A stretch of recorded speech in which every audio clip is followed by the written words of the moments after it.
తొక్కిసలాట ఘటనపై సోషల్ మీడియాలో ఎవరైనా తప్పుడు సమాచారం ప్రజలను అపోహలకు గురి చేసేలా వీడియోలు పోస్ట్ చేస్తే కఠిన చర్యలు తీసుకుంటామని హైదరాబాద్ సిటీ పోలీస్ వార్నింగ్ ఇచ్చింది. అల్లు అర్జున్ రాకముందే తొక్కిసలాట జరిగినట్టు కొంతమంది తప్పుడు వీడియోలు పోస్ట్ చేస్తున్న అంశం మా దృష్టికి వచ్చింది. ఈ ఘటనపై విచారణ క్రమంలో తెలిసిన నిజాలను వీడియో రూపంలో పోలీస్ శాఖ ఇప్పటికే ప్రజల ముందు ఉంచింది. ఈ విషయంలో పోలీసులను బద్నాం చేసేలా తప్పుడు ప్రచారం చేస్తే సీరియస్ గా పరిగణిస్తాం.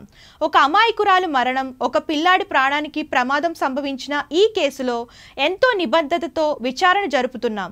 దాన్ని ప్రశ్నించేలా అసత్య ప్రచారాలు, అబద్ధ కల్పనలతో సోషల్ మీడియా ద్వారా ఎవరైనా ప్రచారం చేస్తే సహించేది లేదు. ఈ ఘటనకు సంబంధించి ఏ పౌరుడి దగ్గరైనా ఆధారాలు, అదనపు సమాచారం ఉంటే మాకు అందించవచ్చు. కానీ సొంత వ్యాఖ్యానాలు చేయవద్దని విజ్ఞప్తి చేస్తున్నాం. సోషల్ మీడియాలో జరిగే తప్పుడు ప్రచారాలు నమ్మవద్దని ప్రజలను కోరుతున్నాం అని సిటీ పోలీస్ శాఖ ట్వీట్ చేసింది.